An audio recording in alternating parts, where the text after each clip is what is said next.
Hello, romance book lovers. Welcome to Tales from the Heart. I am Jenna Harte, and each week I post new episodes from my stories of crime and passion. Right now we're listening to Old Flames Never Die, Book 2 of the Valentine Mysteries. This week is Episode 10, Chapter 15, where we find out, are Tess and Jack able to overcome their challenges and find their way back to each other? We also find out what's going on with the Charles Danforth murder case. Now, if you'd like to read along or get ahead in the story, you can get Old Flames Never Die from your favorite ebook retailer or save by buying direct from me. You can visit jennaharte.com/Valentine for all the details. Now, Old Flames Never Die is the second book in the series. If you missed book 1, Deadly Valentine, you can listen by checking early episode postings, or if you'd like to read it, you can get the book free at my website, jennaharte.com. Now, Tales from the Heart is posted on YouTube each week, and these episodes are edited to censor out the intimate content, but I am getting ready to post some of the versions that include the spicy bits, plus some early access to episodes, behind-the-scenes information about the stories, bonus content, and more. And I will be doing that through my website over at jennaharte.com. You can go there to learn more. Now, never miss the mystery or romance by hitting the subscribe button. And remember, all the details and links that you might need are just a click away in the description. Now, snuggle up, get comfy, and enjoy the show. Tess woke with a start. Why was she sleeping in her car? She looked out the window and realized she was parked in front of Jack's house. The home had been dark when she arrived, which wasn't unusual. Jack never wasted electricity. If he was at the back of the house, the front would appear dark. But he didn't answer the door, and when she walked around the back of the house, it was as dark as the front. She could have let herself in. The key was still on her keychain, but under the circumstances, it could be trespassing. So she waited. And waited. Checking the clock on the dashboard, she saw it was 9:30. She'd been asleep for nearly an hour. She looked back at the house to find no signs that he'd returned. If he'd come home, he would have awakened her, wouldn't he? I'm done. His words echoed in her mind. Had he gone back to his apartment in Washington, D.C.? She purposefully ignored the thought that he could have gone somewhere else, was with someone else. She started her car and drove towards town. As she headed up Colonial Avenue, she considered driving by Liv's hotel to see if Jack's car was there, except she didn't want to know. So she took a right on Main Street and hoped her hotel room was available again. Tess closed the door to her hotel room. Home again, she said sarcastically. She'd been able to get the same room she'd been in before. The clerk at the desk didn't ask about her sudden return, but did offer to give her a new room. She declined. There was no sense in messing up another room, and on the off chance Jack came looking for her, she wanted him to find her. She held on to that kernel of hope that he would show up, even though a part of her told her he'd meant what he said. She lay down on the bed and wondered what her next move would be. She finally understood what limbo really meant. She couldn't move forward, but couldn't move back. So she stayed where she was, a recluse in a hotel room. The thought of it depressed her more. She replayed the conversation with Jack in her mind to try and figure out where their love had gone so wrong. How could two people love each other and yet create such a mess? Jack had made several valid points. In hindsight, she shouldn't have moved out. She understood now that she'd been afraid and felt removing herself would make her feel more in control. She'd been wrong. But she couldn't get past his siding with Liv with such conviction. He treated her like a jealous ninny. Not just jealous, but callous too. He'd told her to give Liv a break because she'd just lost her husband and a baby. Tess shot up from bed. Baby? If Charles Danforth had a vasectomy as indicated in his medical reports, how could Liv have been pregnant? Tess worked to rein in the ideas and emotions whirling in her head. There could be a perfectly good explanation, she thought. Perhaps they used a donor and in vitro fertilization. But she couldn't bring herself to believe Charles would do that. She'd never met Charles, but from the way his family and friends described him, he wasn't the fatherly type. So either Liv went to a specialist on her own, or she had an affair. Tess reached for her purse, grabbed her phone, and called Daniel. Are you all right? Daniel studied her from across the table as Tess laid out her notes, the newest of which were about Liv's pregnancy. Fine. She wasn't really fine, but focusing on the case helped keep her mind off losing Jack and, better yet, the tears at bay. Where's Jack? Tess took a deep breath. I think we've broken up. Daniel lifted one brow. You think? He said he was done. That sounds final, but I don't want to talk about it. Jack said that Liv recently lost a baby. Does he know you're telling me this? Would it matter? She gave Daniel a pointed look. Not to me, but it might to you in case it's not over with you two. She understood that Daniel was trying to protect her. Earlier that evening, Jack accused her of using information he'd given her to help nail Liv. Tess had a tinge of guilt at sharing this latest tidbit of news. But mostly, she felt she was on verge of something, even if it wasn't proof of murder. She shook her head and decided she wouldn't think of Jack and her duty to him now. I think Liv had an affair. Daniel studied her for a long moment. Tess thought he might push her to share more about her breakup with Jack, but to her relief he said, Are you sure she was pregnant? No, but she apparently told Jack she was. What about in vitro? I don't see it. It has to be another man. She saw it in his eyes the minute he thought it. Is there any chance that Jack... No. Of that she was certain. Daniel sat back in his chair. How do you think all this fits in with the murder? Relieved he wasn't going to push the issue or call her naive, she responded. I don't know. Maybe it's nothing. It could be something. What if she didn't know about his vasectomy, and when she shared the good news about the pregnancy with Charles, he knew what she'd done, and he threatened to divorce her? That would give him a good reason to leave, if Shelby's gossip is to be believed. People have killed for less. Or maybe the baby's father killed him. She added. Maybe it was the stepson?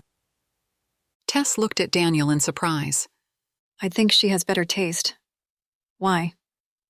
Because he was visiting her this afternoon at her hotel, without his wife. Huh. That was interesting. And yet... I don't know. The wife is likely drunk somewhere. And as heirs, they probably met to discuss the house and property. He said they didn't get along. Daniel nodded. That's what I thought too. But why not talk at the house? They were both there earlier. Or better yet, meet with an attorney. It's hard to believe those two would be amicable with so much money at stake. That's only if the will isn't clear. There's nothing to discuss if the will is solid. Maybe you're right. I didn't get any weird lust vibe from them. Lust vibe? Tess laughed. You know what I'm talking about. Two people who want each other but don't want anyone to know about it, but they can't hide it either. I didn't get that either. It seemed to me they barely knew each other. Well, it certainly gives us something to talk to her about. I'll go through the records again. Maybe someone said something or knows something about the baby. Tess was thankful that he was giving credence to her theory. She knew deep down that the news about the baby could be nothing. With Liv's alibi, it probably was nothing. So now you can tell me what happened with Jack. Tess shook her head. I don't know. Did you fight? It was the same conversation that we always have. Usually it ends in a stalemate. Or with both of them naked. Not this time? No. Something was different. He arrived annoyed, and I didn't give him the answers he wanted. What did he want? Tess shook her head. I don't really want to talk about this. Daniel reached out and took her hand. It's all right with me if you cry, Tess. I've got strong, waterproof shoulders. That garnered a small smile. He wanted me to back off Liv. He feels like I don't trust him. She's a beautiful woman. Daniel winced as if he said the wrong thing. Not that kind of trust. He thinks I don't trust his intuition about her. He doesn't like that I think she's using him.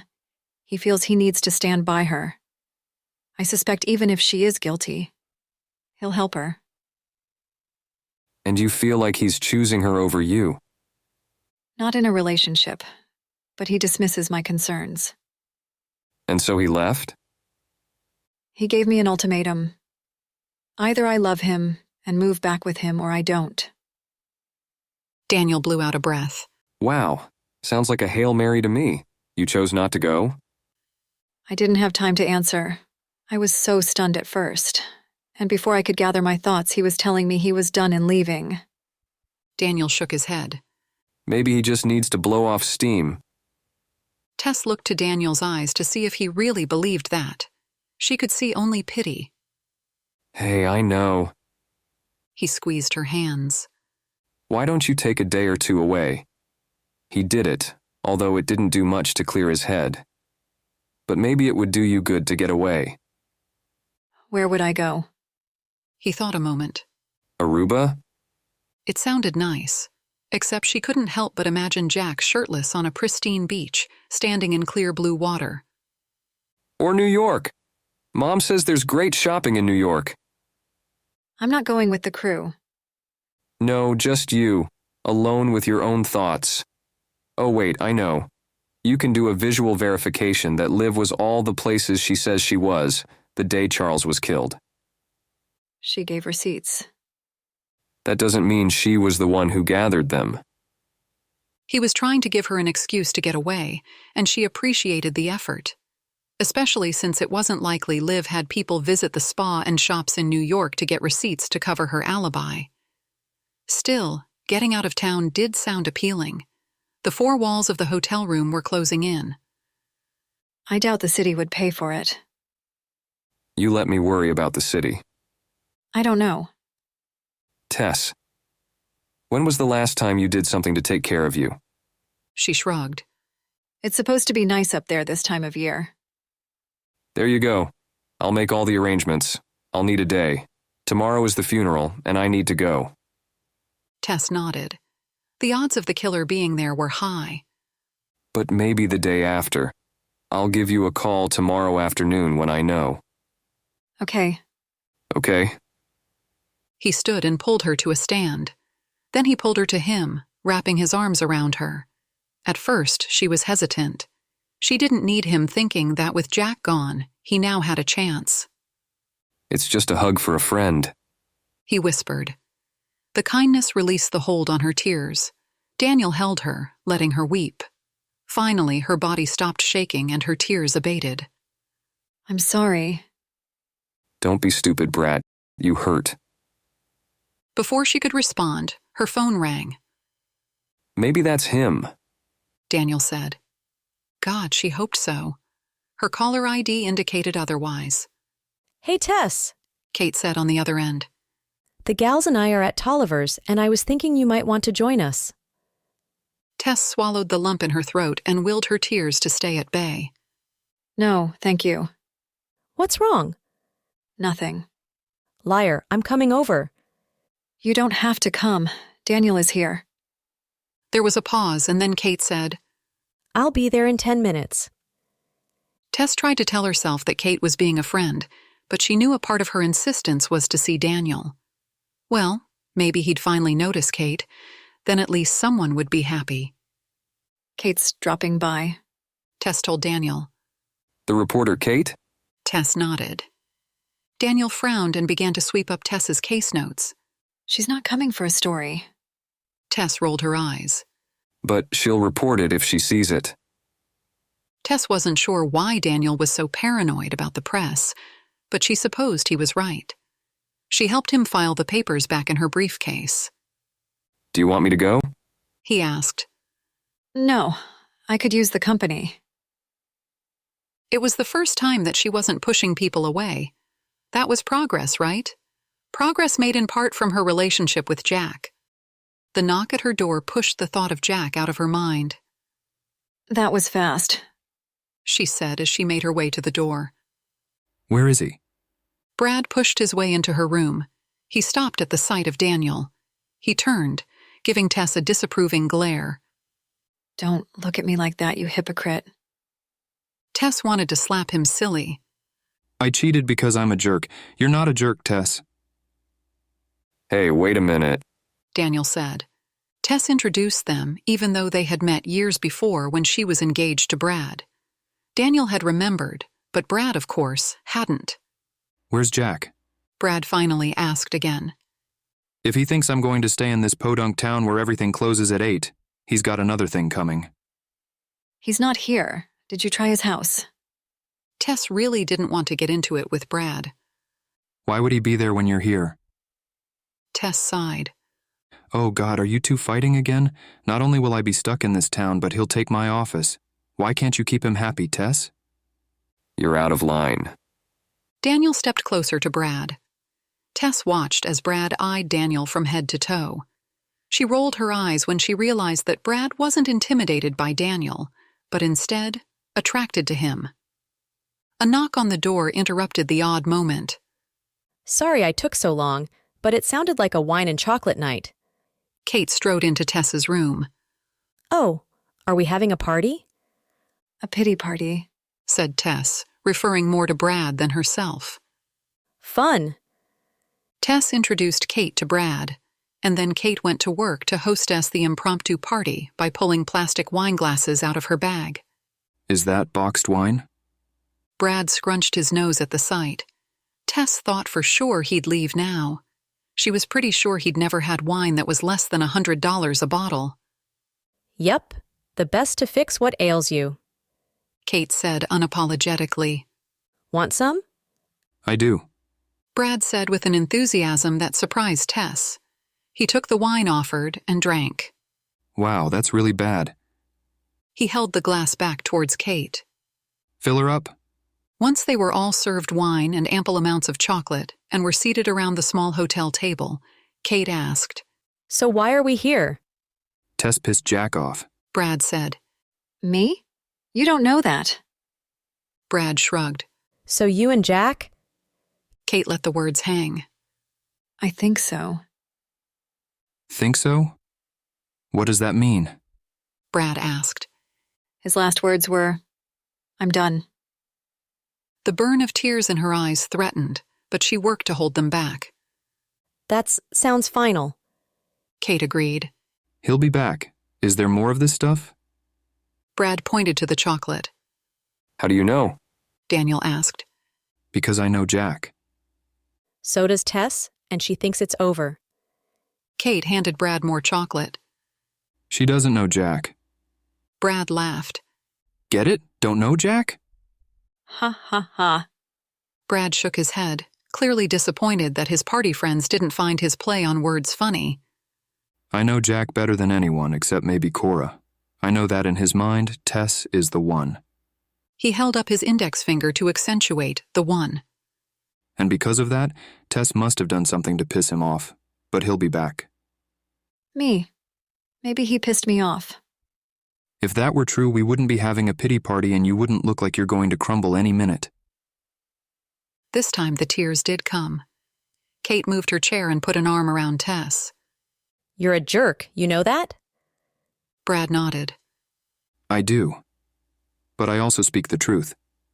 So what did you do? Tess relayed the gist of the conversation she had with Jack to them. You all are missing the point. Brad rolled his eyes. In Jack's mind, his relationship with Tess is a done deal. He has you two married with a couple kids, living the dream. This stuff about you moving out or these squabbles, they're just speed bumps on the road to your living happily ever after. Tess hesitated. She doesn't see their being together as inevitable. She has doubts. When you've invested all that you have into someone who won't invest with you, well, it can piss you off. You like that word pissed, don't you? Kate remarked. It accurately expresses the emotion. It still doesn't give Jack the right to push her around. Kate said. He was frustrated. Brad said, exasperation in his voice. We all say and do things we don't mean when we're pushed to the limit. Remember, Tess moved out. The papers are reporting he's a Lothario. And then there's this crazy Worthington deal. Those people are nuts. Is that why you're here? Daniel asked. Tess bit her lip. She didn't need Daniel and Brad duking it out over Brad's tactless yet accurate description of Daniel's extended family. Yes, and it's about time too. They're all leeches. The heir apparent is worthless and as dumb as a doorknob. The ex-wife, oh my God. She has no legal standing and yet she lives to get her diamond-covered grubby hands on Worthington money. And the senator, he keeps giving some line about a long-lost son. Brad, Tess interrupted. Jack's biological connection to the Worthington family wasn't common news. As much as she loved Kate, Tess knew that she wouldn't be able to sit on a story about the senator's illegitimate son. He blinked. What? did you know that Daniel is related to the Worthingtons? Brad turned and looked at Daniel. You don't look crazy. Tess braced for Daniel's reaction. He studied Brad, and then he let out a gut-deep laugh. That's the nicest thing said to me today.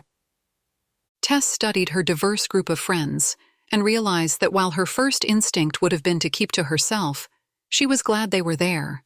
Even Brad, who was a jerk, but could always be counted on to add new insight or at least humor to a situation. Thank you so much for listening to this episode from Tales from the Heart. I hope that you enjoyed it, and we'll be back to find out what happens next. Are Jack and Tess really done?